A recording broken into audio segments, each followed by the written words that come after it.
Hello students, welcome back to this session. So in this session we will be studying about threshold energy of an endorgic reaction. So in the previous videos we have studied what do you mean by endorgic reaction. So endorgic reaction is also called as, of course, endothermic reaction. Okay. Now endorgic reaction means if energy is being if energy is absorbed in a nuclear reaction, okay, so then such a reaction is what we call it as an endorgic reaction or endothermic reaction. Okay, so once again I will repeat students. So if in any nuclear reaction, if it takes place, so there is a chance of release of energy or there will be absorption of energy. If there is a release of energy, then the nuclear reaction is called as exothermic or exorgic reaction, we call it as. Now endorgic reaction or endothermic reaction means if the energy is being absorbed in any nuclear reaction, then the nuclear reaction is said to be endorgic or endothermic nuclear reaction.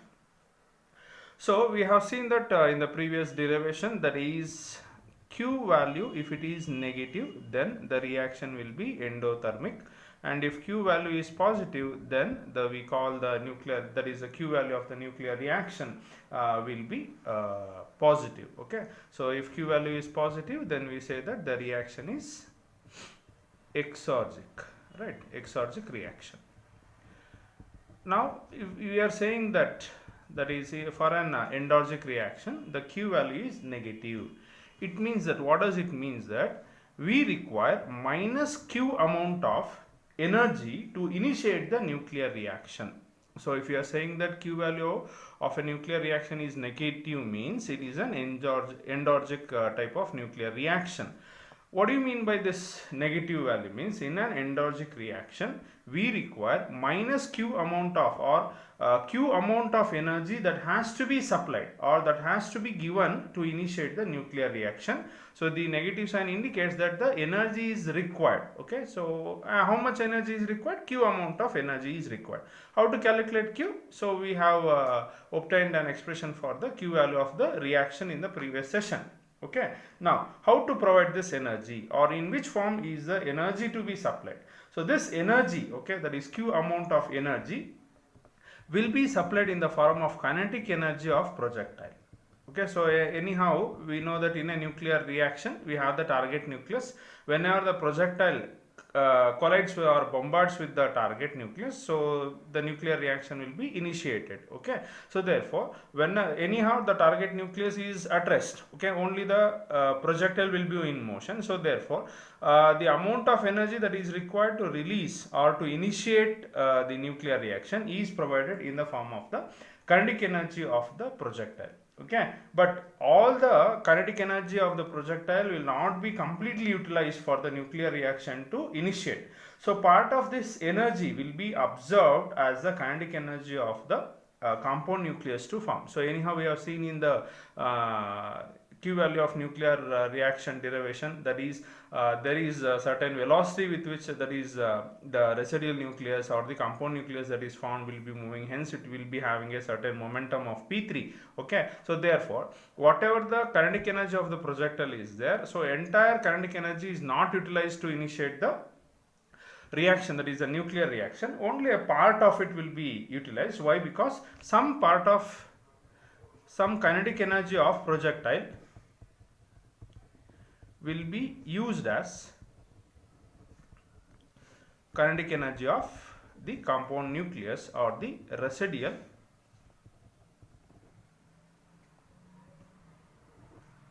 nucleus that is formed,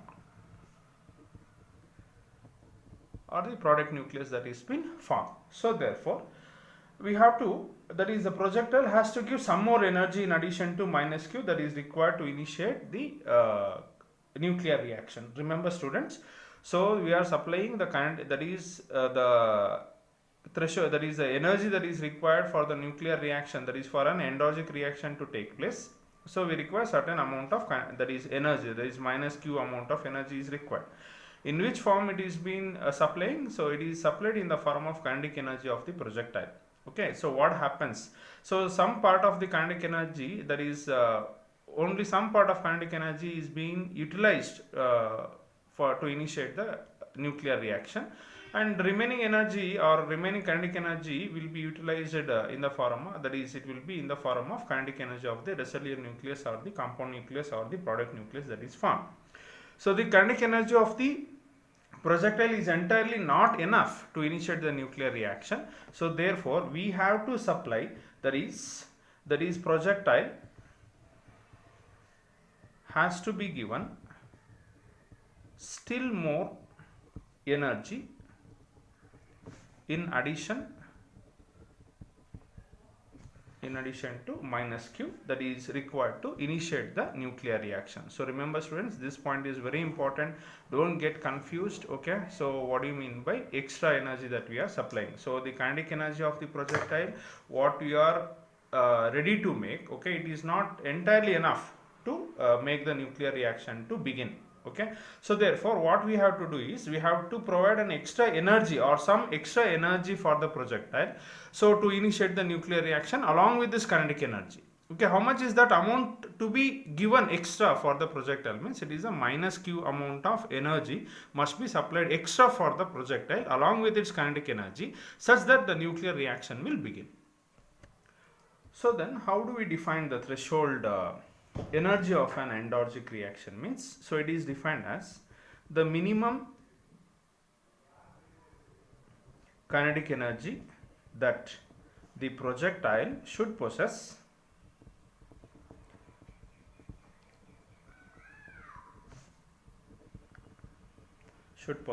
that is the minimum kinetic energy of the projectile that it should possess to initiate the nuclear reaction is what we call it as, or is known as, threshold energy of a nuclear reaction. Okay, so this is the definition of threshold energy of an endogenic reaction. So it states that the minimum kinetic energy that the projectile should possess to initiate the nuclear reaction will be known as the threshold energy.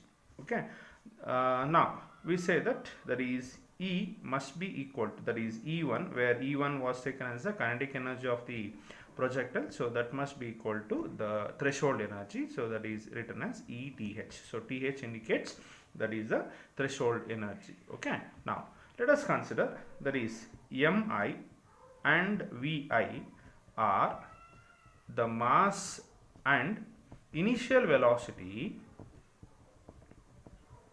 Let Mi and Vi are the mass and initial velocity of the projectile. Okay, now and let us consider that Mc and Vc are the mass and velocity of compound nucleus. Compound nucleus means it is nothing but the residual nucleus that is been formed. So compound nucleus that is been formed, so or you can take as residual nucleus itself. Okay, got it students? Let us consider that Mi and Vi are the mass and initial velocity of the projectile, and let us consider that Mc and Vc are the mass and velocity of the compound nucleus or the residual nucleus that is been formed. So now if I apply, that is applying law of conservation of linear momentum, by applying law of conservation of linear momentum. Okay, so now I can write MIVI. So this will get you the momentum or initial momentum of the projectile. So there is Mi into Vi. This must be equal to the linear momentum of the compound nucleus or the residual nucleus that is been formed. So therefore I can write this equation as that is Vc is equal to mi into vi divided by mc. So this is the velocity of the compound nucleus that is been formed. So similarly, we can write the kinetic energy of compound nucleus that is been formed. This kinetic energy of compound nucleus can be written as half mc vc square. So which can be written as half into, keep this mc as it is. We have obtained the expression for velocity of the compound nucleus as mi vi divided by mc the whole square. Okay, so this is the kinetic energy of the compound nucleus. Now what is the total energy that is available for the nuclear reaction to begin is nothing but the difference between the kinetic energy of the projectile, that is what was the initial energy of the projectile, and what is the kinetic energy of the compound nucleus or the residual nucleus that is been formed. If you take the difference between these two things, you will get the energy that is been available for the nuclear reaction to take place, that is for endogenic reaction to take place. Got it, students? I'll repeat once again. See, we had certain kinetic energy of the projectile, okay, initial kinetic energy of the projectile, and if you take the difference between the kinetic energy of the projectile and the kinetic energy of the compound nucleus, the difference between these two quantities will get you the amount of energy that is available for the initiation of the nuclear reaction, which is nothing but the threshold energy of the nuclear reaction. So as we have discussed, so what is the energy available for the reaction is nothing but equal to minus q. So energy available for the nuclear reaction is nothing but the difference between the kinetic energy of the projectile. Why? Because I have taken mi and vi as the mass and velocity of the projectile. Okay, so kinetic energy means half mv square. So therefore I am writing this, or I am taking this as the kinetic energy of the projectile, okay, minus the kinetic energy that is being taken out by the compound nucleus or the residual nucleus, that is half mc vc square. Why? Because mc and vc are the mass and velocities of the compound nucleus that is being formed.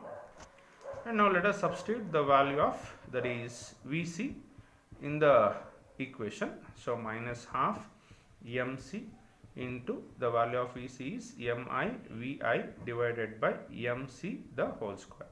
So if I simplify this, minus q is equal to 1 by 2 mi vi square minus 1 by 2 mc into mi square into vi square divided by mc the whole square. So this square and this mc gets cancelled, so the remaining terms will be half mi vi square minus half mi square into vi square divided by mc. So this is the remaining thing.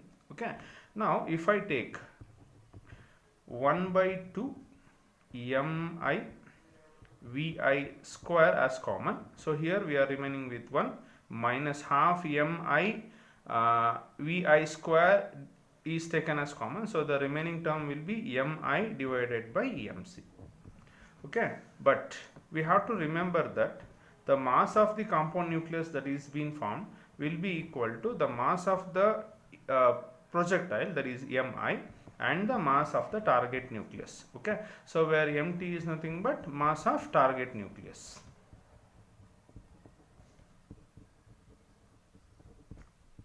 Okay, so mt is the mass of the target nucleus. So therefore I can replace this mc as minus q is equal to half mi vi square into 1 minus mi will remain as it is divided by mc is mi plus mt.